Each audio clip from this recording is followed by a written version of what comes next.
Last term पे पढ़ा था, वो क्या पढ़ा था कि बम जो फूटता है उसमें जो इंटरनल फोर्सेस लगते हैं वो बहुत बड़े होते हैं, इसलिए अपन जस्ट बिफोर फूटना और जस्ट आफ्टर फूटना मोमेंटम कंजर्वेशन कर सकते हैं हर डायरेक्शन में। याद है कि भूल गए हो? याद कर, अपन ने वो सेंटर ऑफ मास रेस्ट वाले सवाल करे थे, m1 delta x1 plus m2 delta x2, याद है? सवाल करे थे बहुत सारे, सुंदर कन्या, स्वाति में, मेनवी सर, ये वो बहुत सारी कहानी करी थी कि नहीं करी थी? हाँ सर करी थी। मजा आया था कि नहीं आया था? आया था। बस सवाल ही चल रहे हैं आगे, सवाल ही सवाल है, 2-4 लेक्चर देखो ध्यान से। अच्छा सर, कहानी को आगे बढ़ाते हैं, जीवन में कुछ नया करते हैं। चलो भाई आ जाओ, बहुत बढ़िया। सवाल से आगे चालू कर रहा हूं, देखो बम वाले सवालों से वापस आता है, देखो ध्यान से। अब प्रैक्टिकली एक बात समझो, तुमने एक बम फेंका 10 मीटर पर सेकंड से 45 डिग्री पे। अच्छा सर, अब सोचो हवा में जाके फूट गया, तो ग्रेविटी लग रही है, पर क्या जस्ट बिफोर फूटना और जस्ट आफ्टर फूटना क्या मोमेंटम कंजर्व कर सकते हैं? ओके देखो, बोला गया कि ऐसे गया और ऐसे गया, और बोला गया कि ये टॉप पे जाके फूट गया ऐसे। हो कहां पे जाके, ध्यान सुनना। एक बम फेंका, ध्यान से एनिमेशन के थ्रू सवाल को समझो, ध्यान समझना। 10 मीटर पर सेकंड से फेंका, 45 डिग्री पे फेंका, ठीक सर। 10 मीटर पर सेकंड से फेंका, 45 डिग्री पे।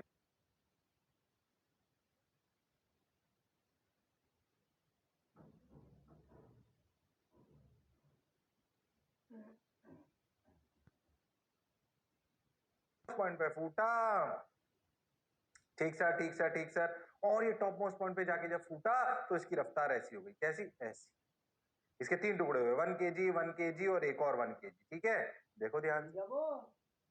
ओके सर, बात समझ में आ गई सर, ठीक है, आगे चलो। ठीक सर, वो 3 हिस्से में टूट गया। अब कुछ नहीं है, आपको उस तीसरे हिस्से की रफ्तार बतानी है, कोई खास बात थोड़ी हो। लो भाई, 53 डिग्री वी बताना है आपका आंसर, ये ठीक है। ध्यान देखो, 3 टुकड़े हुए, 1 1 1, तीनों 1 है ऐसा मान लो। ये 3 kg का था, तीनों 1 1 हो गए। बताओ ये तीसरी वेलोसिटी क्या होगी? क्या जस्ट बिफोर फूटना और जस्ट आफ्टर फूटना क्या momentum is conserved in both the directions? Yes sir, कोई दिक्कत वाली बात नहीं है। ओके ओके ओके ओके, अब क्या करें, अब क्या करें, अब क्या करें? बस लिखना चालू करो, देखो ध्यान से। ये 10√2 होना चाहिए था मेरे हिसाब से। 10√2 होगा तो ये रफ्तार 10 आ जाएगी मेरे हिसाब से, आंसर में गलती नहीं हो जाए। एक बार 10√2 लेके करते हैं इसको, ठीक है ना? 10√2 ले लिया, ठीक साहब। तो ये हॉरिजॉन्टल रफ्तार कितनी हो गई? 10। तो जस्ट बिफोर फूटना, जस्ट बिफोर फूटना क्या अपने बम की रफ्तार क्या 10 मीटर पर सेकंड थी? क्यों भाई? 10√2 ले रहा हूं मैं इसको 45 डिग्री पे। 10√2 होना चाहिए मेरे हिसाब से सही आंसर आने के लिए। चलो चेक कर लेते हैं एक बार, नहीं तो वापस चेंज कर लेंगे। एक बार 10√2 लेते हैं, ठीक सर। 10√2 के कंपोनेंट इतना 10 जब टॉप मोस्ट पॉइंट पे होते हैं तो कैसे हॉरिजॉन्टल रफ्तार होती है? हाँ सर, सिर्फ हॉरिजॉन्टल रफ्तार होती है 10 metre per second. Okay okay okay okay okay, बहुत बढ़िया, 10 हो गया, ठीक सर। तो जब टॉप मोस्ट पॉइंट पे होंगे तो जस्ट बिफोर फूटना ये सिचुएशन थी, जस्ट आफ्टर फूटना ये सिचुएशन। तो जस्ट बिफोर फूटना, जस्ट आफ्टर फूटना क्या momentum is conserved in all the directions? mg होता है पर उसकी हैसियत नहीं होती, ठीक सर। तो लिखना चालू कर लें, देखो सब 1 1 kg, इसको देखो ऐसे ऐसे रिजॉल्व कर लो। ओके, तो देखो ये v अगर, तो ये कितना हो गया? v sin थीटा 1 kg का, ये वाला 1 kg, ये 3 1 kg हो गए ना, ये 3 1 kg, ठीक है। ये 1 kg का इधर 750, 750 का इधर, और इधर ये हो गया 37, तो इधर हो गया 750 इंटू cos 37 यानी कि 4/5, ठीक है। 5 ने 15 को मारा तो 150 इंटू 4 600, सही कर रहा हूँ ना? हाँ सही तो लग रहा है, बिल्कुल सही। 750 इंटू 5, ये 75, 15 बार गया, 150 इंटू 4 600, सही है। इधर देखो तो 750 इंटू 3/5, इसने फिर 150 इंटू 3 तो ये 450, ठीक है। v का इधर कितना? 20 cos थीटा, ठीक है। अब देखो हॉरिजॉन्टल में मोमेंटम कंजर्वेशन करो तीनों का। इनिशियल मोमेंटम इन हॉरिजॉन्टल क्या लिखेंगे अपन? क्या x में हॉरिजॉन्टल मोमेंटम कंजर्वेशन करते हैं? p initial x equal to p final x। क्या हॉरिजॉन्टल डायरेक्शन में इनिशियल मोमेंटम था? था सर। कितना? ध्यान से देखो, ये 3 kg 30, अरे कितना? 30। क्यों 30? अरे क्यों 30? अरे क्यों 30? सर 30 इसलिए, सर 30 इसलिए क्योंकि वो जा रहा था ऐसे, तो इनिशियल मोमेंटम 30। फाइनल मोमेंटम देखो, जो वन वाला पार्टिकल है ये तो ऊपर जा रहा है, इसका मोमेंटम तो वाई में था, तो एक्स वाला momentum 1 into v sine theta. Okay बिल्कुल सही सर, माइनस 1 इंटू 600। ओके सही चल रहा है सर। तो v साइन थीटा की वैल्यू कितनी आई बोलो भाई? कैसे vx vy मान लेते हैं अपन, तो v साइन थीटा को vx मान लेते हैं और v cos थीटा को vy मान लेते हैं, अपने आप सॉल्व हो जाएगा, तो इसे vx मान लेते हैं। तो बेसिकली vx की वैल्यू कितनी आई? 630। ओ हो 630। अच्छा आंसर आएगा, इसलिए ऐसे करा। अब vy y डायरेक्शन में क्या फिर से लिखेंगे, p initial y equal to p final y। जब अपन फूटे उससे जस्ट पहले, y डायरेक्शन में तो रफ्तार थी नहीं, तो y डायरेक्शन में इनिशियल मोमेंटम कितना? 0 बराबर फाइनल मोमेंटम, तो 1 इंटू 1250 माइनस ये वी वाई, नहीं 1 इंटू 1250, हाँ बिल्कुल सही, माइनस नीचे की तरफ वाला लिख रहा हूं माइनस वाला, तो 450 इंटू 1 बिल्कुल सही, माइनस 1 इंटू वी वाई। हाँ सर, तो 1250 इंटू 450 कितना हुआ? 800। ओ हो, तो वी वाई की वैल्यू कितनी हुई?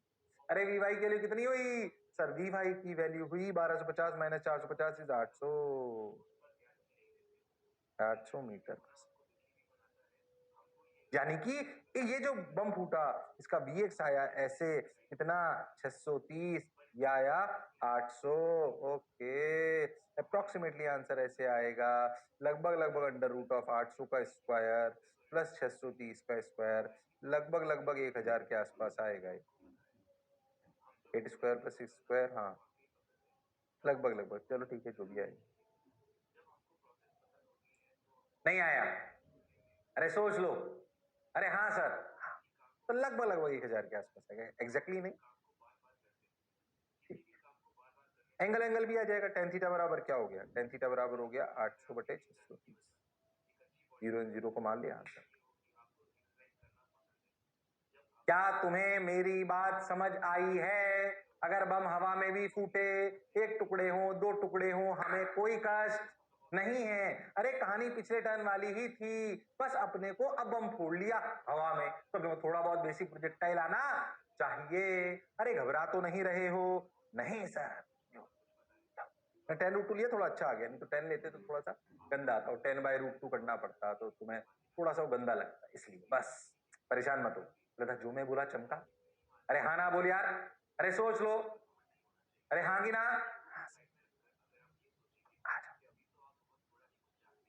सेंट्रोमास की एक और बात बताते हैं। मान लो एक बम फेंका गया v0 रफ्तार से थीटा एंगल, ध्यान सुनना अच्छे से, इस पे एक सवाल कराऊंगा फिर, है ना? पहले अगर बम फूटने वाले सवाल कर लेंगे, अरे पिछली बार भी 2-3 कर चुके थे, एक और मैंने स्टार्टिंग वहीं से करा दी, प्रोजेक्टाइल जोड़ के। घबराए तो नहीं? नहीं सर। थोड़ी सी प्रोजेक्टाइल में अच्छी बात और बताता हूँ। जब बम फूटता है, सोच ऐसे बम गया फूटा, इसके बहुत सारे टुकड़े हुए, ओ अब एक बात समझो आप अच्छे से, इस बम पर के मान लो 2-3 टुकड़े हुए ऐसे टक, यस, कोई इधर गया, कोई इधर गया, कोई इधर गया, इन पर कुल मिलाकर नेट फोर्स क्या अभी भी mg है नीचे? क्योंकि अगर एक पर देखोगे तो वो जो झटके वाला फोर्स जो फूटने की वजह से लगा था वो था, पर अगर नेट फोर्स की बात करो तो वो तो mg ही है। हाँ सर, सोच अगर ये बम नहीं फूटता तो क्या ये ऐसे जाता? बम फूट गया तो नेट फोर्स पे क्या फर्क पड़ा? नेट फोर्स पे क्या फर्क पड़ा? कुछ नहीं। यानी कि बम फूटने पर हर टुकड़ा अलग अलग गिर सकता है, ऐसा हो सकता है, पर सेंटर ऑफ मास का पाथ वही रहेगा जो रहता अगर बम नहीं फूटता। ओहो, मान लो बम फूट गया हवा में, तो बम के टुकड़े अलग अलग जगह गिर गए, पर सेंटर ऑफ मास का पाथ क्यों चेंज होगा? क्योंकि नेट फोर्स में तो कोई चेंज ही नहीं आया। अरे हाँ सर, तो क्या बम के सेंटर ऑफ मास का पाथ वही रहेगा जो रहता नहीं फूटता। और अगर बम नहीं फूटता तो बम के सेंटर ऑफ मास का पाथ क्या प्रोजेक्टाइल ही होता? अरे हाँ सर। तो हम क्या सीखे कि इफ बम क्या होता है, if bomb explodes in the air then different parts will follow different paths, but its center of mass will follow the same path, assuming if bum is not फूटा। अरे हाँ ना बोल, एक्सप्लोडेड, यस और no. हाँ, क्या मेरी बात क्लियर है? तो लिख लो इस बात को अच्छे से, कॉन्सेप्ट को देखो ऐसे, centre of mass will follow this path. हाँ सर, बोलो क्लियर है? तो लिख लो कि अगर बम हवा में फूट जाए तो उसके टुकड़े अलग अलग जगह जा सकते हैं, पर सेंटर ऑफ मास वो ही पाथ लेगा जो लेता अगर बम नहीं फूटता। हाँ, यानी कि क्या सेंटर ऑफ मास प्रोजेक्टाइल का पाथ ही लेता, यानी कि क्या सेंटर ऑफ मास प्रोजेक्टाइल का पाथ ही लेता? हाँ सर, बिल्कुल लेता। सर बात तो आपकी बिल्कुल सही है, जोरदार है, शानदार है, मजेदार है। Okay, got your point sir, crystal clear sir, मजा आ रहा है सर। ओके, अरे पक्का? अरे सोच लो। हाँ, यहां तक क्रिस्टल क्लियर है सबको? अरे पक्का? बिल्कुल क्रिस्टल क्लियर है, मजा आ रहा है सर, पक्का? अब इस पे सवाल करते हैं, इस कॉन्सेप्ट पे लिख लिया ना जो मैंने बोला? अब देखो सवाल क्या समझो। 10 रूट टू 45 डिग्री पर एक अपन ने बम फेंका। अ बम of mass 2 kg burst into two equal pieces in the air. If one part returns to the origin in the air at topmost point, confuse मत होना, at topmost point, कहां पर फूटा बम? बिल्कुल टॉप मोस्ट पॉइंट पे। अरे कहां पर फूटा बम? बिल्कुल टॉप मोस्ट पॉइंट पे। 10 रूट टू से फेंका 45 डिग्री, पिछली बार जैसे ही। अब क्या हुआ कि उसके एक टुकड़े ने क्या बोला उसने, if one part returns to the origin following same path, उसने बोला कि एक टुकड़ा तो वापस वहीं आ गया जहां से फेंका था। अच्छा, एक टुकड़ा तो वहीं आ गया जहां से फेंका था, और दूसरा टुकड़ा कहां गिरा? सवाल समझ में आया? एक मैंने बम फेंका 2 किलो का 10 रूट 2 से 45 डिग्री, वो कहां पर जाकर फूटा? बिल्कुल टॉप मोस्ट पॉइंट पे। ठीक सर, तो कहां पर जाकर फूटा? 45 डिग्री, मतलब 45 डिग्री पे 10 रूट 2 से फेंका, वो बिल्कुल टॉप मोस्ट। पहले सवाल समझो फिर तुम करना। वो बिल्कुल टॉप मोस्ट पोजीशन पे जाके फूट गया। अच्छा सर, वो बिल्कुल टॉप मोस्ट पोजीशन पे जाकर फूट गया। अच्छा अच्छा अच्छा अच्छा, अब क्या करें सर? फूट गया टॉप मोस्ट पोजीशन पे जाके।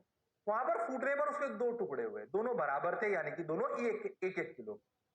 एक एक किलो का टुकड़ा तो वापस ने अपना पाथ रिट्रेस कर लिया, मतलब वापस वहीं आके गिर गया। ऐसे गया था, ऐसे आ गया। ओहो, तो बताओ दूसरा पार्टिकल यानी कि दूसरा 1 kg कहां गिरा? तो बताओ दूसरा 1 kg कहां गिरा? सवाल ये है, ट्राई करोगे? अरे ट्राई करोगे मेरे राम लालो श्याम लालो? अरे हाँ ना तो बोलो, बोलो ट्राई करोगे नहीं करोगे? यार मैं वापस ट्राई करो, ट्राई करो, टाइम खराब नहीं कर रहा हूं मैं, पूरा 45 सेकंड्स दे रहा हूं तुमको। चलो भाई करके बताओ, 45 seconds. Yes yes yes yes. और मैं मोटा हो गया हूं, अब मैं तुम्हें पतला होके दिखाऊंगा। तेरा वजन बढ़ गया है यार, पता नहीं क्यों वजन बढ़ जाता है, मैं पता भी नहीं हूँ यार, पता नहीं क्या हो रहा है यार, समझ ही नहीं आ रहा यार।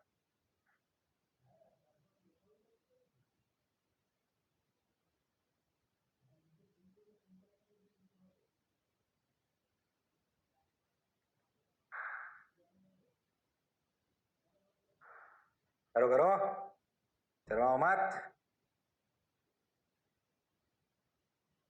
उड़े जब जब जुल्फे तेरी, उड़े जब जब जुल्फे तेरी। मौज आ गई भैया, मौज। चलो भाई चलो, बढ़िया चल रहा है, शानदार एकदम। आ जाओ, कर दो भाई कर दो। अरे हाँ हाँ, अरे पक्का, यस यस। नहीं हुआ, नहीं हुआ, मैं सिखाऊं, मैं सिखाऊं? ओके सर, चलो देखो, ये फूटा। अब सोचो फूटने के बाद हुआ क्या, एनिमेशन दिखाए। एक पार्ट तो सीधा यहाँ आ गया, ओ हो, और दूसरा कहीं और जाए। पर अभी अभी हमने एक बात देखी कि सेंटर ऑफ मास वो ही पाथ लेगा अभी सीखा हमने कि सेंटर ऑफ मास वही पाथ लेगा जो, क्या वो लेता अगर बम नहीं फूटता? अब सोच, सेंटर ऑफ मास यहां गिरा, ठीक, एक 1 kg यहां गिरा, एक 1 kg यहां गिरा। ओहो, अगर इन दोनों का सेंटर ऑफ मास टुकड़ों का यहां है तो क्या ये वैलिड होना चाहिए m1x1 बराबर m2x2? ओहो, तो इस x1 मान लो, इसे x2 मान लो। अरे पर इसमें तो m1 1 kg, x1 1 kg, sorry m2 1 kg, तो क्या x1 बराबर x2? अरे हाँ सर, बिल्कुल सही। अच्छा, x2 क्या है? क्या सेंटर ऑफ मास रेंज पे गिरा? अरे हाँ सर, रेंज क्या होती है? 2ux यानी कि 2 इंटू 10, 2uy यानी कि 10 10, ux uy 10, 2ux uy by g यानी कि 10 यानी कि 20 मीटर। और यार, यानी कि ये 20 तो ये भी 20, यानी कि यहां से दूरी 40 यानी कि 2r।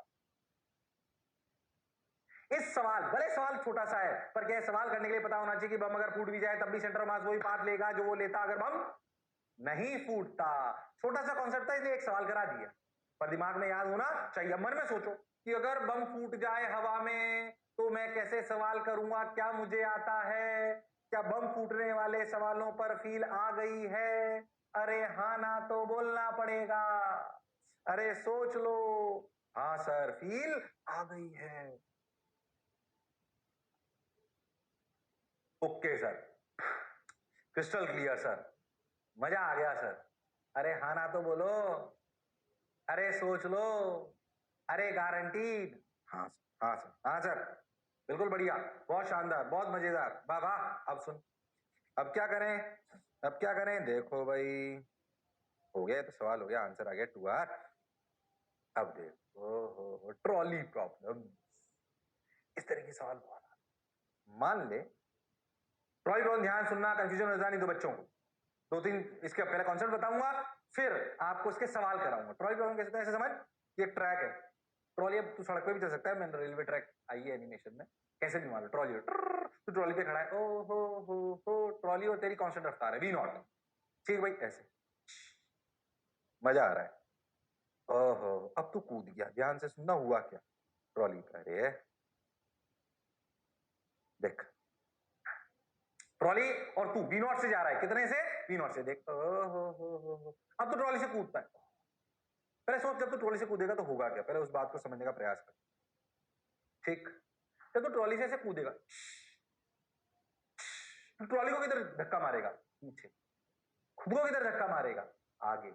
मतलब जब तुम कूदोगे, when you jump, during jump, ऐसे खुद को फोर्स लगाओगे, खुद पे फोर्स आए, ट्रॉली तुम पे लगाएगी आगे, ट्रॉली पर लगेगा पीछे।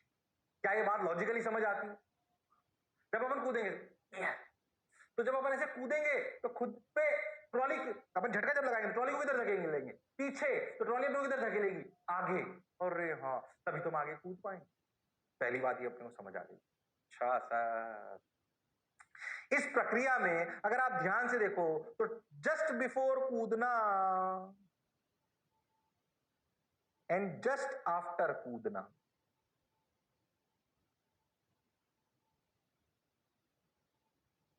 जस्ट आफ्टर कूदना, मोमेंटम इज कंजर्व। वाई? बोलो क्यों? क्या ट्रॉली और मैन के बीच में जो एफ एफ लगा आगे पीछे, क्या वो एक्शन रिएक्शन बनकर कट गया? हाँ सर। क्या ट्रॉली पर नेट फोर्स 0 है? नहीं। क्या बालक पर 0 है? नहीं। पर क्या दोनों पर मिलाकर 0 है? हाँ। पर क्या दोनों पर मिलाकर 0 है? यस सर, बिल्कुल सही बात बोले सर, दोनों पर मिलाकर 0 है, 110% क्लियर है। सबने बोला ठीक, मैंने भी बोला ठीक। अब क्या करें, अब क्या करें? अच्छा, तो मोमेंटम कंजर्व्ड है, जस्ट बिफोर कूदना, जस्ट आफ्टर कूदना। अब इसे बहुत सारे टाइप के सवाल बनाए सकते हैं, इसमें अनंत वैरायटी हो सकती है। मैं दो तीन आपको कराऊंगा, पहले समझो अच्छे से। अच्छा, ये बात सर आपकी समझ आ गई।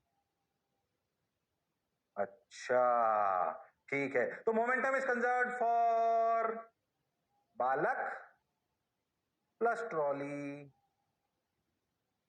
जस्ट बिफोर कूदना, जस्ट आफ्टर कूदना। जस्ट कूदने से जस्ट पहले से, कूदने के जस्ट बाद की सिचुएशन। आपने एकदम से झटके से कूदना, ट्रॉली को पता ही नहीं था, एकदम से उसमें झटके वाला फोर्स आ गया, हाँ वही झटके वाला फोर्स आ गया। अच्छा, ये सिचुएशन है। अब सोचो जब आप कूदे, देखो कूदे ये, अब समझना, कूदने के जस्ट बाद मान लो आपकी रफ्तार है u, और ढाई ज्यादा ट्रॉली की कुछ अगर पहले वी नॉट थी तो अब कितनी हो गई v।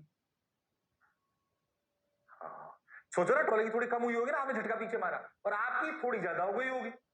हाँ, सोचो देखो आपकी पहले कितनी थी वी नॉट, ट्रॉली की भी कितनी थी वी नॉट, आपने जब झटका मारा तो आप पे झटका आया आगे, तो आपकी रफ्तार थोड़ी ज्यादा हो गई होगी और उसकी थोड़ी कम हो गई। हाँ, अच्छा, ठीक है सर। अब ध्यान समझना, इस कहानी के असलियत में सवाल तीन तरीके से पूछे जा सकते हैं। जनरली दो ही आते हैं, बट फिर भी तीन तरीके से पूछे जा सकते हैं। इसलिए ध्यान से देखने की जो प्रक्रिया सिखा रहा हूं, अभी सवाल नहीं कर रहा, पहले पहले प्रक्रिया सिखा रहा हूं। अच्छा, पहले देखो यहां तक की बात समझ में आई, ओके, इसे उतार लो।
यहां तक उतार लिया, समझ में आ गया हो क्या रहा है। ट्रॉली पर आदमी और बालक जा रहा था, V0 से बालक कूदा, जस्ट बिफोर कूदना, जस्ट आफ्टर कूदना, मोमेंटम कंजर्व है, ये बात हमें समझ में आई है। जस्ट आफ्टर कूदने के मान लो बालक की रफ्तार u हो गई और ट्रॉली की रफ्तार v हो गई, और ट्रॉली की रफ्तार v हो गई। अब सुनना, थोड़ा सा कंफ्यूजन क्या होता है समझने, ये जो u दिया होता है ना सवाल में, ये तीन तरीके से दिया।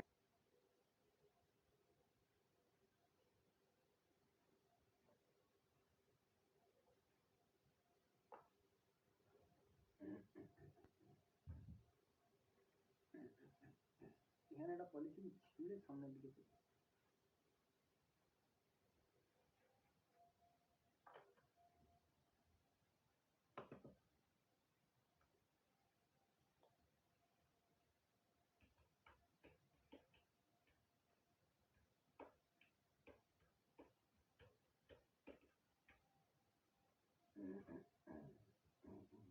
जा सकता है सर कि बालक जो कूदा जस्ट आफ्टर कूदने के, जो यू दिया होता है ना, ये तीन तरीके से दे सकते हैं। कैसे? ध्यान से सुनना, ध्यान सुनना कैसे।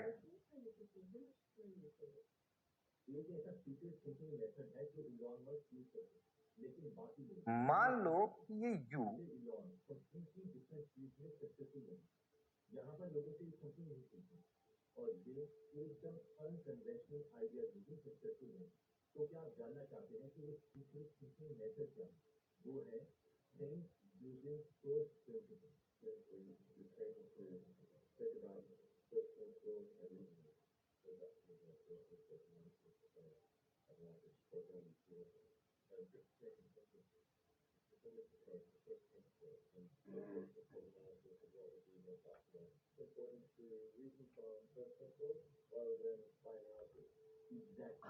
तो ये बहुत इंपॉर्टेंट है ये सबके लिए जो अपने मेथड की शुरू करना चाहते हैं। और हम फर्स्ट प्रिंसिपल इस वीडियो में डिटेल में समझें, लेकिन इससे पहले हम ये देखते हैं कि लोग इलॉन मस्क में होते हैं। तो इलॉन एक ऐसे, ये ग्राउंड पे एक आदमी खड़ा, क्या मैं यू, ध्यान समझना, थीटा 1 थीटा 2, ध्यान सुन, क्या मैं यू, जैसे V0 और V तो ग्राउंड फ्रेम में ही, उसमें कोई बात ही नहीं, पर यू को तीन तरीके से सोच सकते हैं। कैसे सुनना, अगर हम बोले कि ये एक ऐसा काम है जो कंफ्यूजन कर नहीं पाते, इसके बावजूद इलॉन ने फर्स्ट प्रिंसिपल से सोचा और सबके मना करने के बावजूद एक प्राइवेट कंपनी और पहली बार ह्यूमन हिस्ट्री में रीयूजेबल रॉकेट बनाए और ये काम अमेरिका की स्पेस एजेंसी नासा और रशिया की स्पेस एजेंसी रॉसकॉस्मोस में नहीं कर पाई। ये बहुत ही बड़ी अचीवमेंट थी ह्यूमन की। और अगर आप ऐसे सोचें कि आपको एक स्पेस सपने चाहिए, तो आप समझ पाएंगे कि कितना ज्यादा करेज चाहिए ऐसा स्टार्टअप को।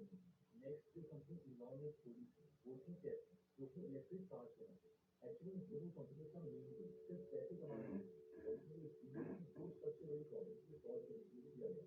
ये प्रॉब्लम क्योंकि अगर हम अर्थ 500 सालों की हिस्ट्री तो इसमें भी 5 ऐसे मेजर इंसिडेंट हैं जिसकी वजह से अर्थ में रह रही सारी चीजें एकदम खत्म हो गई।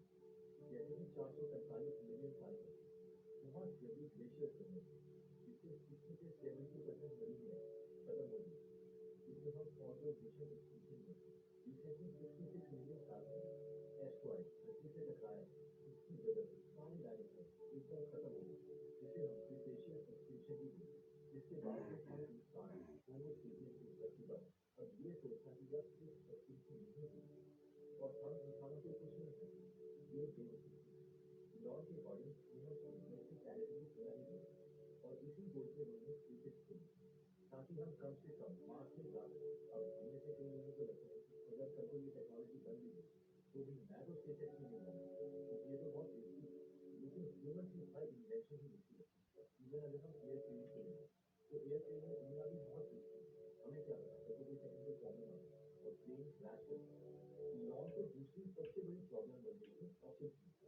लॉ ने सोचा कि आज जितनी भी इंडस्ट्री या ट्रांसपोर्ट चल रहा है वो सिर्फ फॉसिल फ्यूल की मदद से चले, और हम 3 तरह के फॉसिल फ्यूल यूज करते हैं, कोल, नेचुरल गैस और फ्यूल। लेकिन लॉ ने सोचा कि फॉसिल फ्यूल को यूज करने की 2 मेजर प्रॉब्लम। पहली प्रॉब्लम ये थी कि फॉसिल फ्यूल जल्दी खत्म हो गई, क्योंकि ये फॉसिल फ्यूल बने थे 300 मिलियन साल में।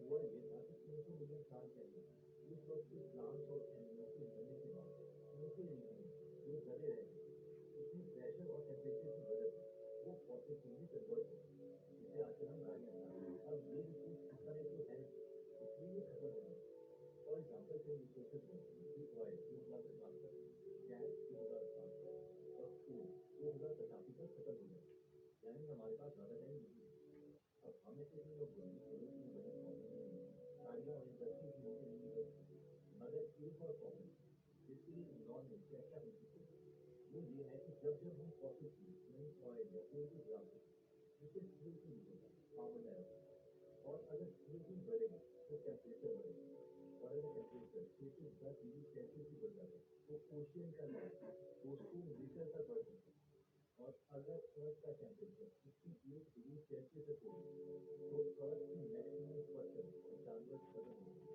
इन शॉर्ट लाइफ खत्म होना शुरू हो जाएगी अब लाल पराली की जो कहीं हम देख रहे हैं उसमें गंगा तो फॉसिल फ्यूल थी और फॉसिल फ्यूल का जस्ट ये हम इस केस में बिल्कुल कुत्तों की तरह देख रहे हैं उनके सामने में बहुत सारा खाना रखा है तो उसे तब तक खाते हैं जब तक वो नहीं और क्या हम फॉसिल फ्यूल को तब तक यूज करते हैं जब तक हम ह्यूमन एकदम खत्म ना हो जाए चलिए सोचते हैं यार टेक्नोलॉजी बढ़ेगी तो ये प्रॉब्लम ही सॉल्व हो जाएगी लेकिन लॉन का कहना है कि ऐसा नहीं होता टेक्नोलॉजी किसी ऑर्गेनिज्म की तरह अपने आप नहीं बढ़ती बहुत से मोस्ट इंटेलिजेंट लोग बहुत ज़्यादा मेहनत करते हैं किसी एक प्रॉब्लम को सॉल्व करने में और तब जाके कुछ नहीं तो लॉन में सोचा कि हम जल्दी और रिसोर्स से एनर्जी दें और इसका पहला सोल्यूशन था इलेक्ट्रिसिटी कि हम फॉसिल फ्यूल के बजाय इलेक्ट्रिसिटी से पार करें और इसे चार्ज करें सोलर पैनल इसे तो 300 अब सबसे इंटरेस्टिंग बात यह है कि इलेक्ट्रिक कार कंपनी टेस्ला से पहले इलेक्ट्रिक कार नहीं बना रही थी उन्होंने क्या था तब पेट्रोल वाली गाड़ियाँ थी नहीं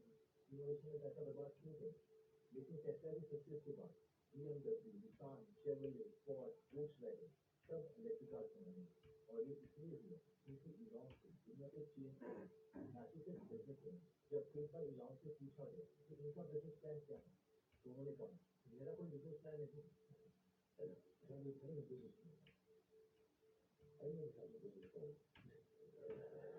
इतना ही नहीं लॉन इतना ज्यादा हार्डवर्क करते हैं कि कई बार रात को वो अपनी कंपनी से एक पतले से काउच में सो जाता है या फिर नीचे फ्लोर में और ये इंसान इस बिलियनर अब बता सकते हैं You know, I have to say, it's not even a comfortable couch either. यही सवाल आता है कि क्योंकि लॉन्स बहुत हार्डवर्क है क्या इसलिए वो इतने बड़े आइडिया को एग्जीक्यूट कर सकते हैं तो इसका आंसर है नहीं अगर ऐसा होता तो दुनिया में बहुत लॉन्स थे डिफरेंस है उनके सोचने के पैटर्न में जो वो खुद एक्सेप्ट करते हैं वो कहते हैं कि वो फर्स्ट प्रिंसिपल को यूज करते हैं सोचने Men jumps with प्रिंसिपल से पूजा करते हैं हम इंसान दो तरीके से सोचते हैं ट्रॉली से कूदने की कहानी समझ में आनी चाहिए ढंग से समझना जब रोटेशन आएगा एंगुलर मोमेंटम कंजर्वेशन होगा तो यही बालक होगा पर ट्रॉली की जगह एक घूमता हुआ डिस्क होगी और उस पे से कूदेंगे इसलिए तब भी ये कहानी रिपीट होगी इसलिए ध्यान से समझो कि अगर ट्रॉली से बालक कूद रहा है तो किस तरीके की 3 प्रकार की बातें हो सकती है ये हमें क्लियर है बोलो यस और नो हाँ सर क्लियर है सर समझ आ रही है बात अरे हाँ ना बोलो भाई इतना जोश और जुनून से मैं पढ़ाता हूं आप उससे सो जाते हो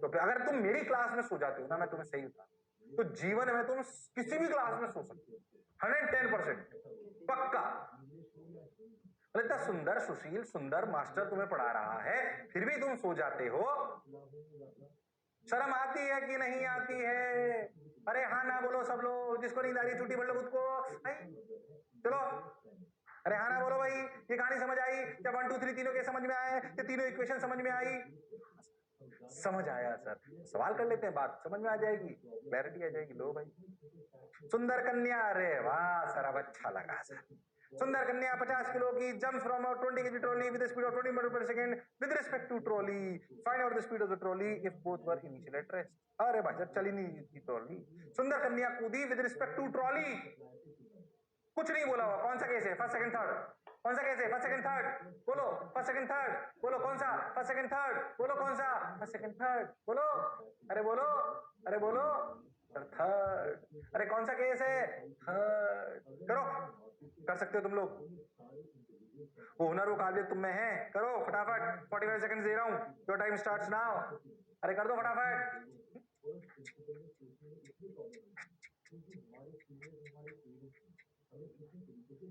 इसे मैं सोचो मैं डांस कर रहा हूँ, मैं अपने स्टेप्स बढ़ा रहा हूँ। रोज का लक्ष्य 10,000, वरना शाम को खाना नहीं मिलता। यस और नो? बीवी के अत्याचारों से पीड़ित मास्टर एनवी, क्या तुम इसकी रिपोर्ट करने वाले हो? क्या तुम मेरे साथ मेरे लिए आवाज उठाओगे? अरे हाँ ना बोलो भाई।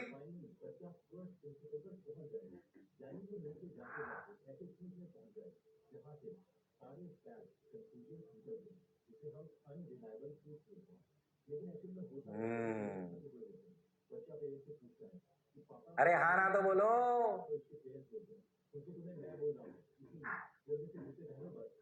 ट्राई करूं? ओके सर, केस तो वही है सर। इनिशियल मोमेंटम कितना सर? 0 चल तो रही नहीं।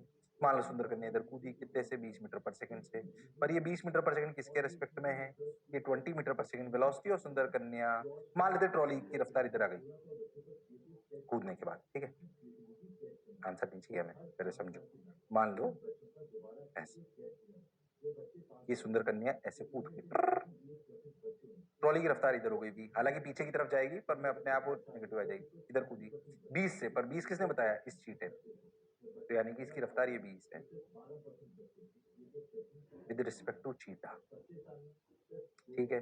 तो वेलोसिटी ऑफ सुंदर कन्या with respect to cheetah equal to velocity of सुंदर कन्या माइनस वेलोसिटी ऑफ चीटा। हाँ, वेलोसिटी ऑफ सुंदर कन्या with respect to cheetah is 20, velocity of सुंदर कन्या minus velocity of cheetah is v।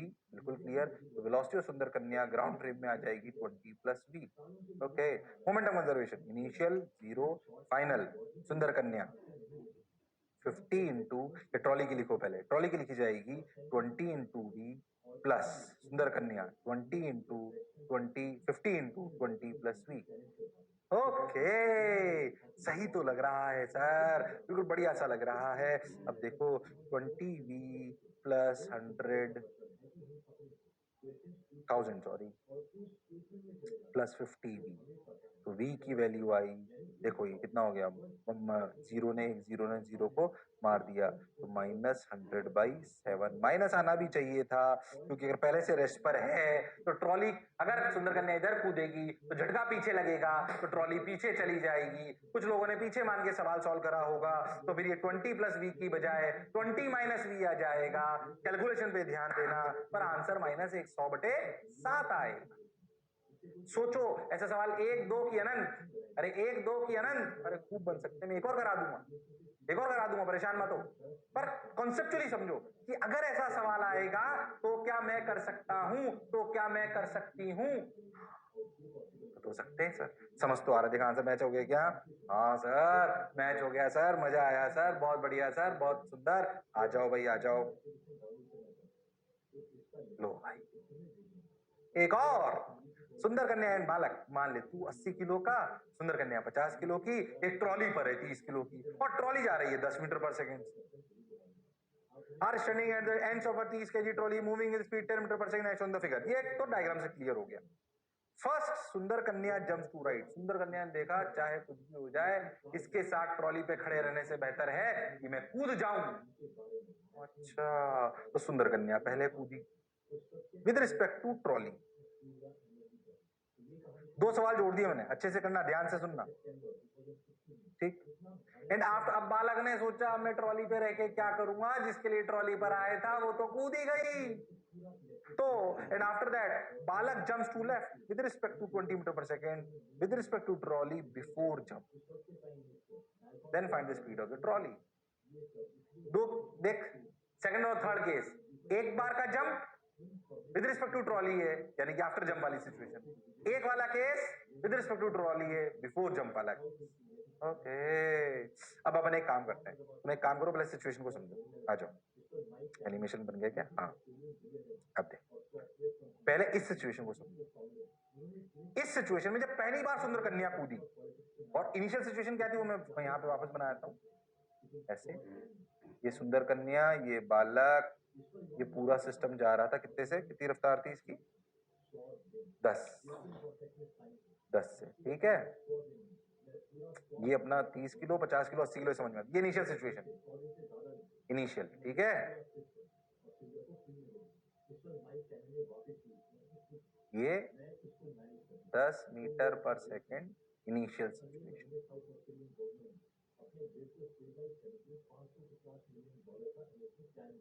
बोलो क्लियर है क्या? हाँ। अब पहला एक सुंदर कन्या कूदा।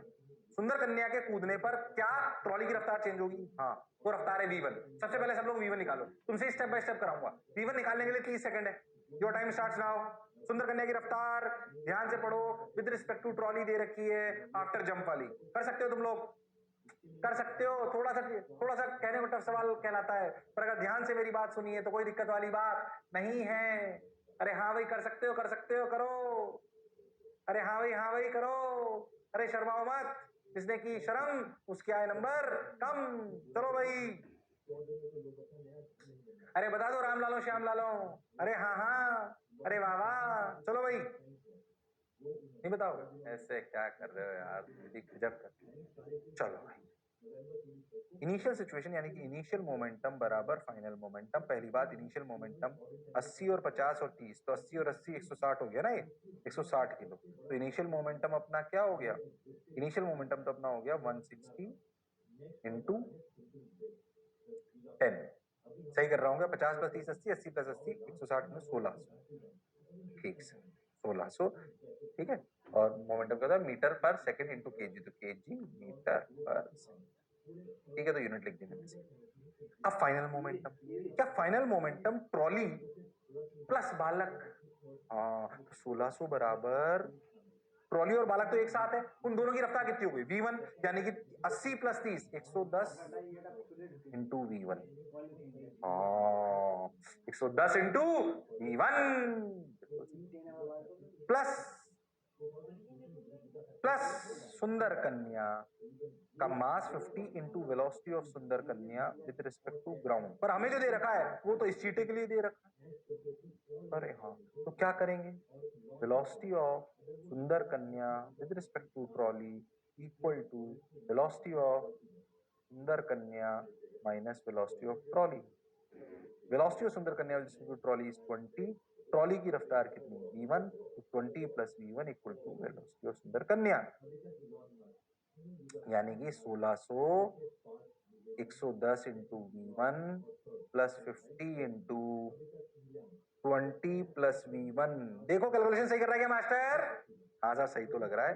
तो जीरो ने जीरो को मार दिया, 160 इक्वल टू 11 v1 ओ हो प्लस 100 ओ हो प्लस 100 520 100 प्लस 5 v1।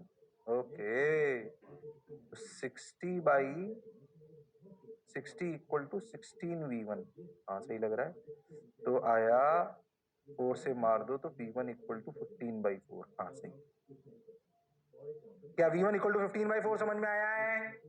मैं v1 खा गया था इसलिए आंसर नहीं आ रहा था। अरे हाँ ना बोलो भाई, सही चल रहा है, समझ आ रहा है सर। 15/4 आ गया, बहुत बढ़िया, बहुत सुंदर, बहुत मजा है। अब क्या करें? अब ध्यान से सुनना।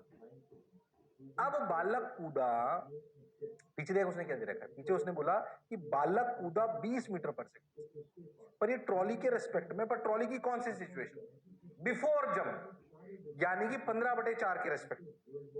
यानी कि ये 20 जो है ना, ये ट्रॉली की इस वाली सिचुएशन जिसमें रफ्तार 15/4 है। इस चीटे ने बताया इसकी रफ्तार 20 है। और हाँ, इस चीटे में, अच्छा कूदा किधर? लेफ्ट। ट्रॉली किधर थी? राइट। थोड़ा प्लस माइनस से ध्यान रखना, कैलकुलेशन पे ध्यान देना, मैं गड़बड़ नहीं करें तो आंसर मैच ही नहीं करेगा। अरे बोलो यस और नो। हाँ सर, बात तो सर आपकी बिल्कुल सही है, समझ तो आ रहा है। अब क्या करें, अब क्या करें, अब क्या करें? बस अब लिखते हैं इक्वेशन, वही मोमेंटम कंजर्वेशन। बालक प्लस ट्रॉली का इनिशियल मोमेंटम इस सिचुएशन से लेकर इस सिचुएशन, अगर आप ध्यान समझो तो ये जो इनिशियल सिचुएशन थी वो ये थी कूदने से पहले, ये बालक 80 किलो का और ट्रॉली की रफ्तार 15/4 और ये 30 किलो। तो 110 into 15/4 initial momentum right hand side पे इक्वल टू, ध्यान से सुने अब, बालक को किधर कूदा हुआ माना अपन ने, पीछे, ठीक है, पीछे माना अपन ने बालक को कूदा हुआ, तो माइनस मान लेते हैं, इक्वल टू ट्रॉली की रफ्तार v2 मान ली, तो फाइनल मोमेंटम 30 इंटू v2, बिल्कुल सही लग रहा है सर, 30 इंटू v2 सही से लग रहा है। अब बालक की रफ्तार, वेलोसिटी ऑफ बालक with respect to trolley before jump equal to velocity of बालक minus velocity of trolley before jump. Velocity of बालक with respect to trolley, trolley constitution before jump वो दे रखी है 20 की -20, पीछे ले रहे हैं ना हम, तो वो दे रखी है -20, ओके। तो वेलोसिटी ऑफ बालक क्या हो गई, वेलोसिटी ऑफ, अच्छा ट्रॉली की रफ्तार बिफोर जंप क्या है, -15/4, तो वेलोसिटी ऑफ बालक आई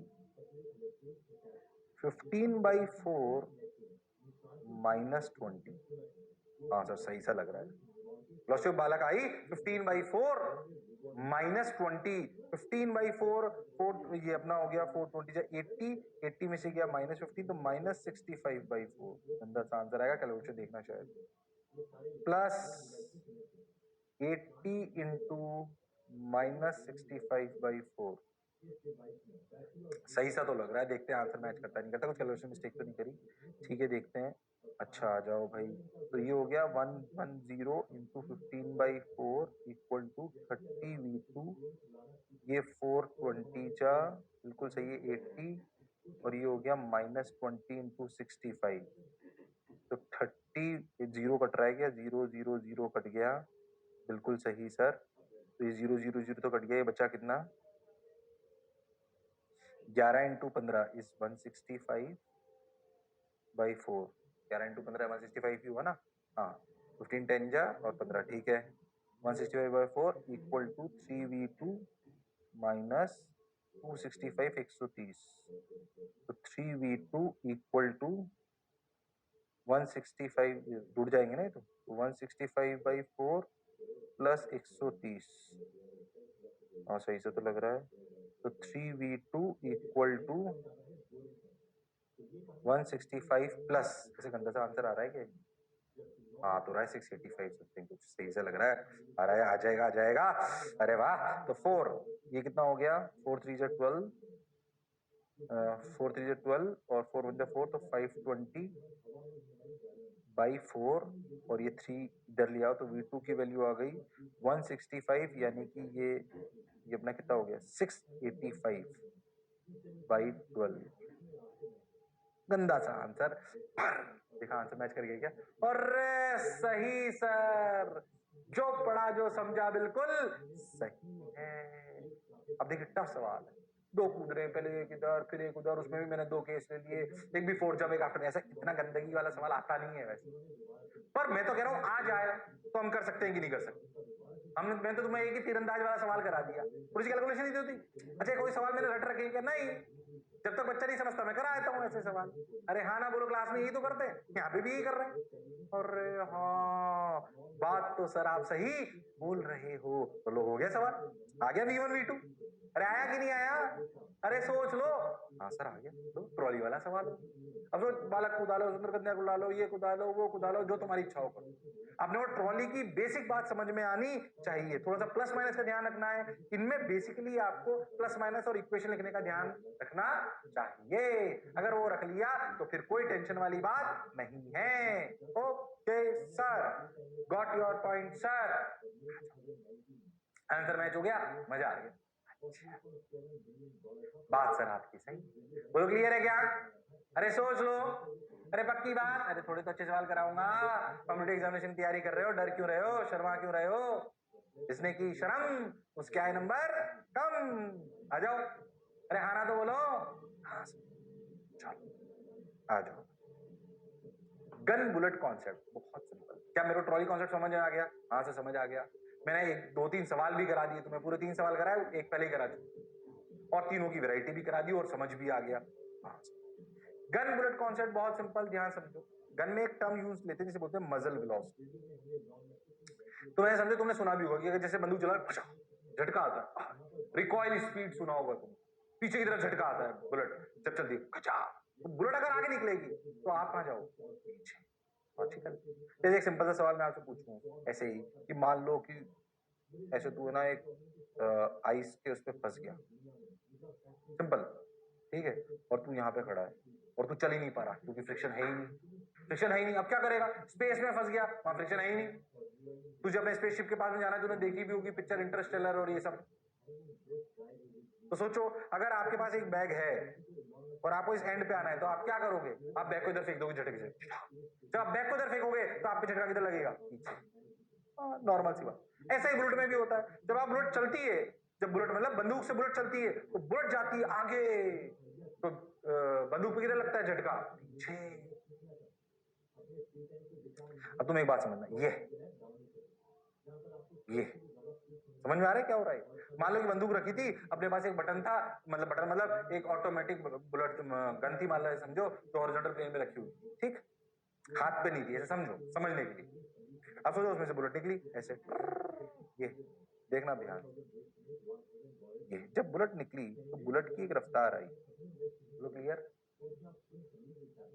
जब बुलेट की रफ्तार आई मान लो v0, तो क्या गन की भी रफ्तार आई है पीछे v?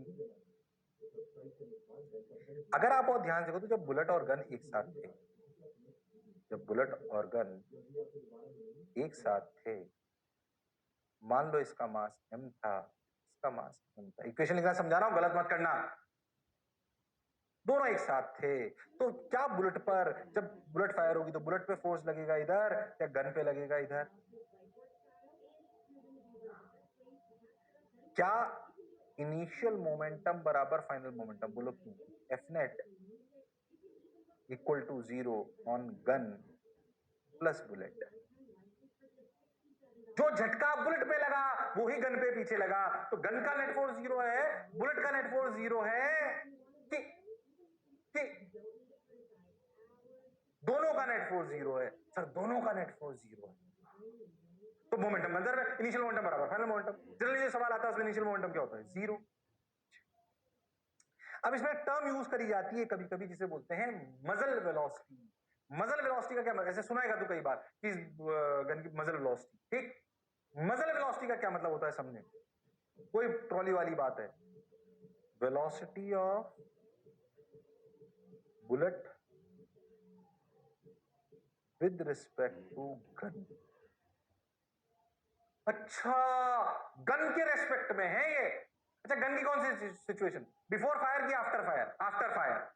कुछ नहीं बोला हो तो आफ्टर फायर ही मानना होता है, जैसे आफ्टर जंप मानते थे ना ट्रॉली में, वैसे ही तो इसमें क्या मानेंगे? After fire. तो मजल velocity means what? Velocity of bullet with respect to gun, यानी कि ये v0 इसके लिए, इसके लिए। ओहो, अब इस सिचुएशन में इनिशियल मोमेंटम कितना? 0। इनिशियल मोमेंटम कितना? 0। ओके, फाइनल मोमेंटम गन का पीछे की तरफ, मान लो गन का मास है m, इसका मास है छोटा m, माइनस mv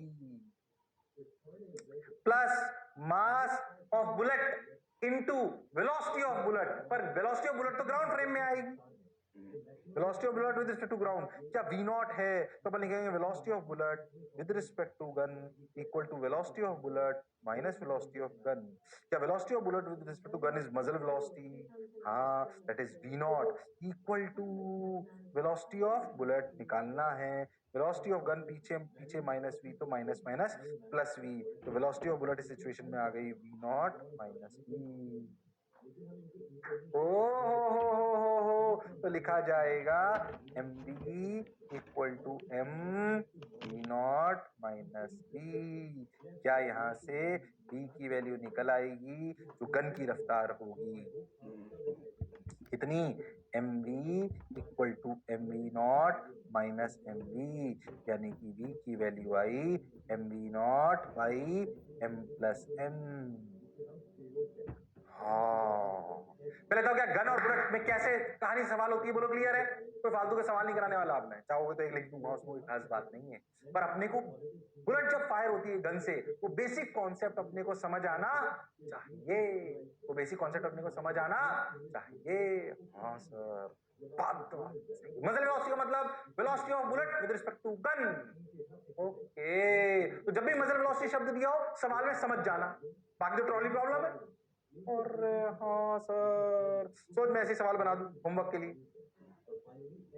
एक गन है, लो भाई गन मान लो कितनी किलो की, 1 किलो की गन भारी, बुलेट 100 ग्राम, बोलो क्लियर है। मजल वेलोसिटी 200 मीटर पर वेलोसिटी ऑफ गन बतानी। क्या तुम सवाल कर सकते हो? क्या तुम सवाल कर सकते हो? कंफ्यूज मत हो ना। लो बना दिया होमवर्क के लिए सवाल, मैं कराऊंगा नहीं, शर्म आ गई मुझे। मजल वेलोसिटी कितनी है? मजल वेलोसिटी कितनी है? 200 मीटर। थोड़ा अच्छा लिख देता हूँ, राइटिंग।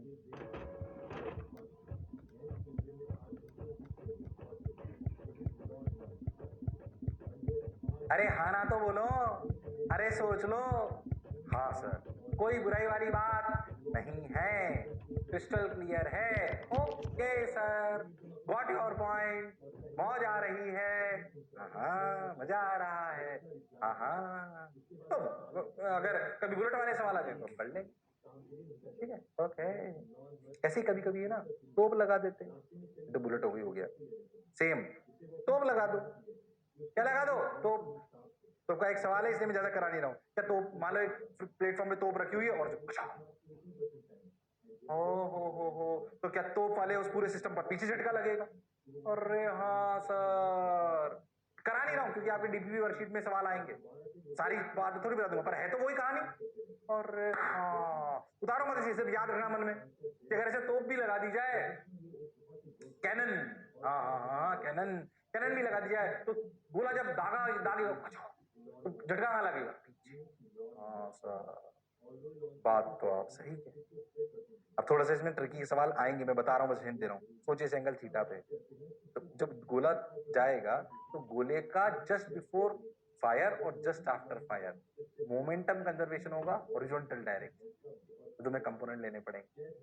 हाँ, अभी तो बुलेट सीधी फायर कर रहे थे ना। हाँ, करा नहीं रहा हूँ सवाल, याद रखना, डीपी वर्कशीट में है, आएंगे, इसलिए मैं उसको छोड़ रहा हूँ, पर ये है बिल्कुल वही कहानी।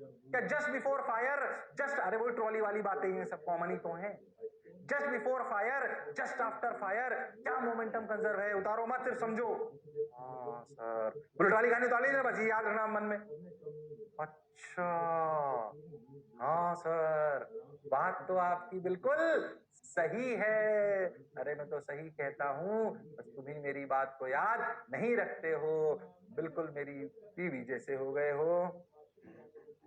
वो भी मेरी नहीं सुनती, तुमने भी मेरी बात सुनना बंद कर दिया है। कोई बात नहीं, सुनते हो कि नहीं सुनते मेरी बात? अरे मानते हो कि नहीं मानते? मास्टर की बात मान लोगे भाई साहब, पहले भी कह चुका हूँ, मेरी बात मान पक्के सेलेक्ट होगे। खैर आजा, अभी फालतू की बात नहीं करते हैं, सवाल चल आजा, अगली बातों पे चलते हैं। हो अच्छा से बढ़िया सवाल, ध्यान से सुनना। पता है कौन से सवाल शुरू हो गए? चाहो तो हेडिंग डाल सकते, क्वेश्चंस ऑन एनर्जी कंजर्वेशन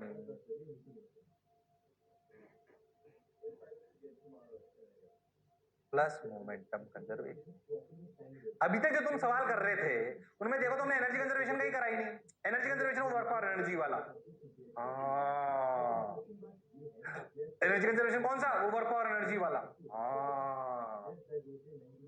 तो वर्क और एनर्जी वाला एनर्जी कंजर्वेशन और मोमेंटम कंजर्वेशन, अब दोनों वाले सवाल करेंगे।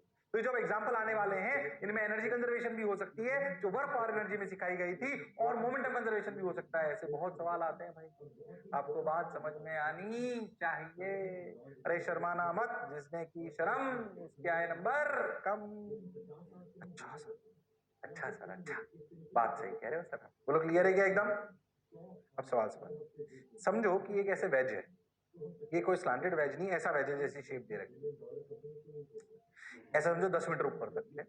यहाँ पे कहीं फ्रिक्शन नहीं, नो फ्रिक्शन, फ्रिक्शन की कोई दिक्कत नहीं। वैसे भी दिया नहीं हो तो मानना चाहिए कि भाई सब जगह जीरो है, न्यू जीरो। अब तुम खुद सोचो कि एक 1 kg का ब्लॉक जो ऊपर है और ये पूरा सिस्टम 4 kg, इसको ऐसे छोड़ दो तो तुम्हें नहीं लगता 1 kg नीचे आएगा? ऐसी सिचुएशन नहीं होगी? देखो बोलो होगी कि नहीं होगी? होगी। क्लियर है? तो आंसर आ गया रुक जाए। Find out the speed of the blocks. पहले सोचो 4 kg कहाँ जाएगा पीछे, बताता हूँ क्यों। जब 1 kg यहाँ आ जाएगा तो सोचो 1 kg की वजह से नॉर्मल धक्का इधर लग रहा होगा, इस पे नॉर्मल धक्का इधर लग रहा होगा। हाँ सर, बात तो आप सही कह रहे हो। एक इस पे mg लग रहा होगा नीचे, एक इस वेज पे नॉर्मल लग रहा होगा ऊपर एन डैश, और एक इस पे बड़ा लग रहा होगा mg। तुम इस पूरे सिस्टम को एक साथ देखो तो F net in x direction दोनों को मिलाकर is equal to 0। Therefore momentum conservation in x direction. मैं कराऊंगा पहला सवाल फील के साथ, बढ़िया बात है एकदम। अगर इस पूरे, पहले तो सोचो कि 4 kg पीछे क्यों जाएगा, क्या 1 kg वाला ब्लॉक उसको इधर धकेलेगा, और 1 kg वाला ब्लॉक ऐसे क्यों हो जाएगा, क्योंकि नॉर्मल ऐसे लग रहा है जो उसे सीधा कर दे। अरे हाँ सर, और हमें ये बात समझ में आई कि इस पे नेट फोर्स वर्टिकल में भले 0 ना हो पर हॉरिजॉन्टल में तो 0 है, खाली 1 kg पर की 4 kg पर की मिलाकर, सर मिलाकर, यानी कि momentum is conserved in x direction. Momentum is conserved in x direction. ओ हो। पर ये सवाल तभी हो सकते हैं जब एनर्जी का खेल भी समझ आ। अच्छा ठीक है, आप खुद सोचो इस एन का वर्णन 0, ये एन तो कैंसिल आउट हो गए ना। हाँ, ये एन डैश का वर्णन 0, एमजी का वर्णन, इस वाली एमजी का नहीं, इस वाली छोटे वाले एमजी, सिर्फ एमजी का वर्णन है पर। ओहो, और एमजी कैसा फोर्स है, कंजर्वेटिव। ओहो, तुम इस पूरे सिस्टम में देखो तो इस सिचुएशन से लेकर इस सिचुएशन में वर्क एनर्जी थ्योरम अगर लगाओ तो एन का वर्णन 0, सब पर एन का तो हो ही नहीं सकता ना वर्णन, वो तो सरफेस के परपेंडिकुलर ही होता है, और इस बड़े एमजी का भी वर्णन नहीं, वर्णन सिर्फ किसका है। ओहो, यानी कि क्या मैं लिख सकता हूँ E final equal to E initial, याद है कुछ मैकेनिकल एनर्जी कंजर्वेशन, क्योंकि ग्रेविटेशनल के अलावा और कोई वर्णन नहीं है, तो E final equal to E initial, यानी कि ये कहलाएगी मैकेनिकल एनर्जी कंजर्वेशन, यानी कि U final plus K final equal to U initial plus K initial. तो दो इक्वेशन लिखी जाएंगी, एक ये, और दो वेरिएबल सॉल्व करे जाएंगे। पहला सवाल है इस वैरायटी का, इसलिए मैं करा रहा हूं, फिर तुमसे ट्राई कराऊंगा। और हाँ सर, एनर्जी कंजर्वेशन और मोमेंटम कंजर्वेशन, भैया पढ़ाई अच्छी चल रही है, आसान कहानी अब नहीं है, और रोटेशन तक कहानी अब अच्छी ही रहेगी, इसलिए दिमाग खोल लो, पीछे की पूरी कहानी आएगी तभी आप आगे का पढ़ पाओगे। ये तो कई बार बाद में बच्चे आते हैं कि सर सेंटर ऑफ मास के एंड में या रोटेशन में दिक्कत है, मैं उन्हें कहता हूं इसमें नहीं, आपको उससे पहले में दिक्कत है, क्योंकि अब उन सबको जोड़ रहे हैं। कभी फोर्स लग जाएगा F बराबर ma, कभी P बराबर mv, कभी काइनेटिक एनर्जी, कभी एनर्जी कंजर्वेशन, कभी मोमेंटम कंजर्वेशन, रोटेशन पढ़ लोगे तो एंगुलर मोमेंटम कंजर्वेशन, ये इंपल्स, वो जो छोटी छोटी चीजें पढ़ते हैं अब उनको मिला रहे हैं, दो चार कॉम्बिनेशन करके आते हैं। तो जब ऐसा होता है तो आपको कहानी आनी चाहिए। हो। अब सोच, जब अपन ऐसे गए तो ये ऐसे मान लेते हैं कि इसकी रफ्तार इधर v1 और इधर v, दो वेरिएबल है। इनिशियल सिचुएशन क्या थी, ये थी, देखो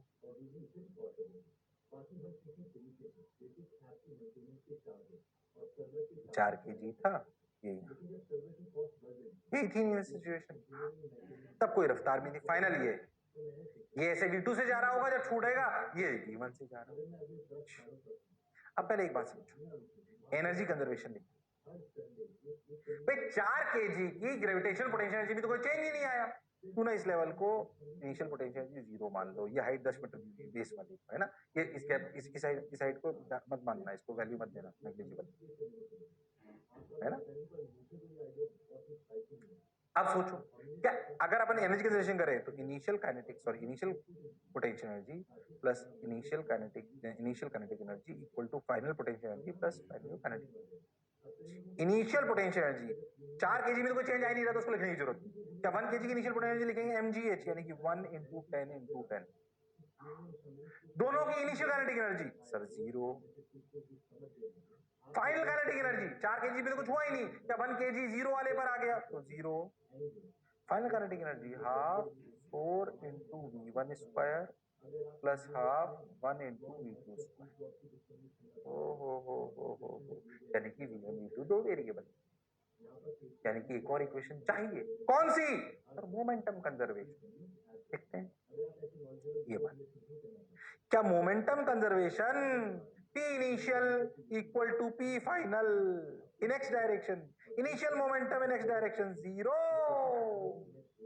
final momentum in x direction 1 into v2 minus 4 into v1, तो v2 equal to 4v1।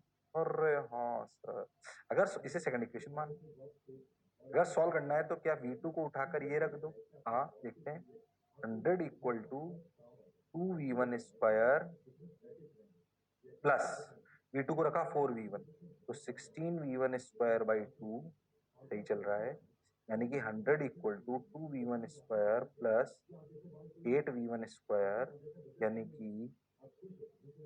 कि v1 की वैल्यू √10, तो v2 की वैल्यू 4√10।